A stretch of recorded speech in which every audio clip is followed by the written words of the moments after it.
special video presentation of Medicine Wheel Qigong, Harmonizing the Tree of Life. I'm very excited about this teaching. For me, this teaching encapsulates all of my other passions into one very concentrated, very powerful teaching. Here's what you're going to learn in this video presentation. You're going to learn Qigong postures which will connect you to each of the 9 worlds on the world tree. It will, so it gives you the benefit of Qigong, which is connecting to life force energy. It's going to open the meridians of the body, but it's going to do more than that. It's going to connect you to different realms of existence, different spiritual realms and powers. More than that, we're going to be teaching you how to balance these different realms. So what makes this a shamanic Qigong practice is that you're not only empowering yourself, but you are acting as a conduit through which the different realms of reality can be channeled and focused and summoned through you to achieve balance not only in your life, but in the external life around you, and the potential for this is unlimited. So we're going to be talking about the 9 worlds of the Tree of Life, and I'm going to be showing you very specific standing postures where you can connect to each one of the realms, to connect with the beings that exist in those realms, to channel those powers into your life and into your environment in order to achieve balance and to achieve harmony. So that's, in a nutshell, what we're going to be doing. So let's go ahead and get started with the teaching. So let me talk to you a little bit about the medicine wheel as I've learned it. I've studied different indigenous practices from all over the world, and what I found is that the teaching of the medicine wheel is a universal teaching found everywhere. You can find it, of course, in Native American traditions, where we get the word medicine wheel from.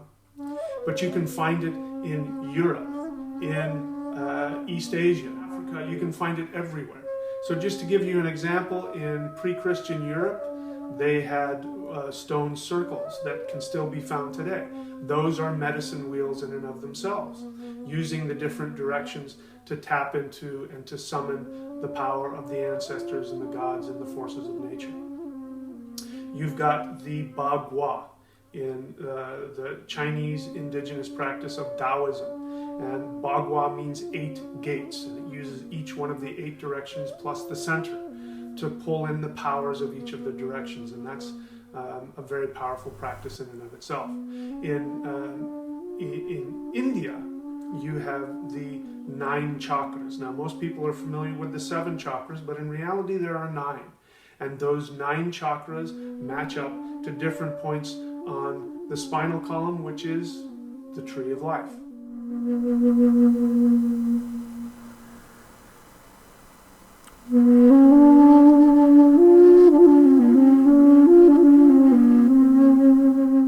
And so we're going to be combining a lot of these powers and understandings in a universally applicable way.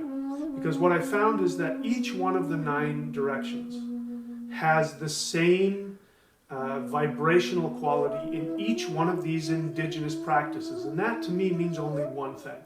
It means that in any part of the world where you have shamans who are looking to find the science of life force energy, independently they have come to the same conclusion about each one of the directions. So we're going to be learning how to summon the powers of each of the 9 directions, summon the powers of the 5 elements, and learning how to channel and to use them not only for personal harmony, but for harmony on the physical plane. So let's go ahead and get started.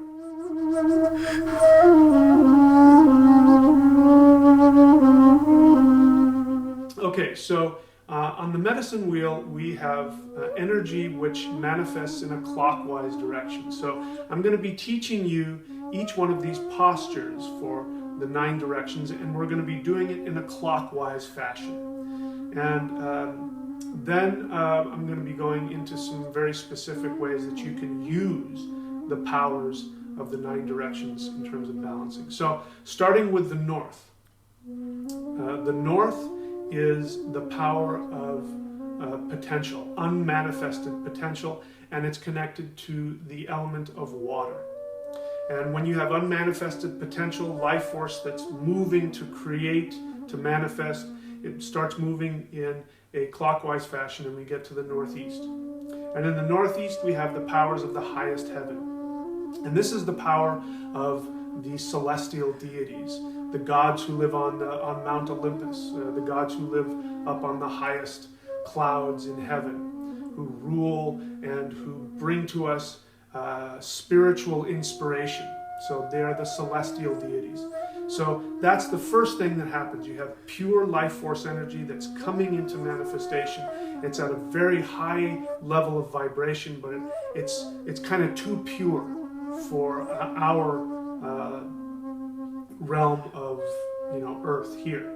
So it moves then from the northeast into the east, and this is the realm of the rising sun, and it is the realm of the gods of thunder and lightning. And so this is when life force really becomes dynamized, and it's the human being as is being formed. When we get to that level of creation, it starts to develop its own individuality, its own personality. This is the eastern realm. Then we move from east to southeast. And southeast is the realm of the divine human mind. This is where the subconscious really starts to get activated, and it is the subconscious that actually creates everything in our lives.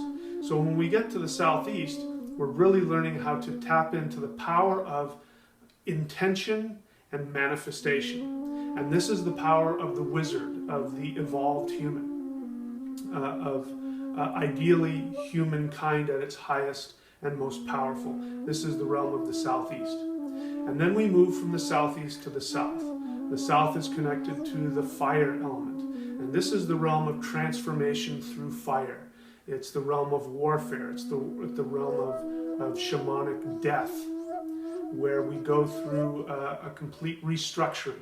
So once we've created our individuality in the east, once we go to the southeast, we create our subconscious ability to manifest. Then we need to transform that, we need to purify that, and we do that through fire, through shamanic initiation. Then we get to the southwest.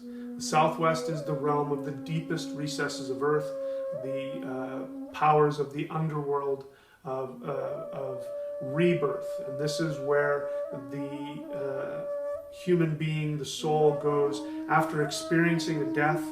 It then purifies itself on a very deep, the unconscious level. And this is the realm of the southwest, the realm of most deep earth. From the southwest, we go into the west. And from there, the human personality has evolved and begins achieving, through experience, begins achieving a measure of evolution and emancipation from being attached to this worldly life. It's the realm of death through exiting the body and beginning to move into the spiritual realm. And this is the realm of peace. It's connected to the element of wind, or in the Chinese tradition, of metal. And so this is the realm of meditation, of self-acceptance, and beginning of true evolution.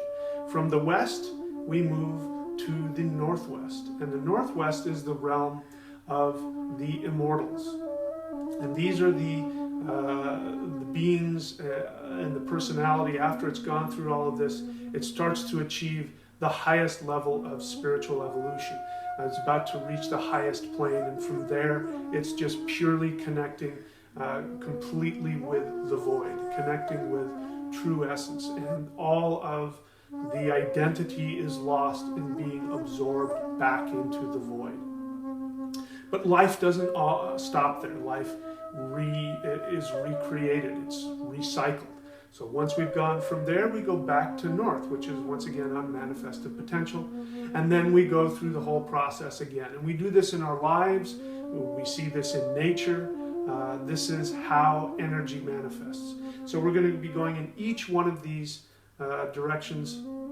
And for each of these directions, we have a posture or a jhana. So even though there are 9 worlds, there's actually 10 postures that we're going to be teaching in this series. So let's go ahead and get started with the postures.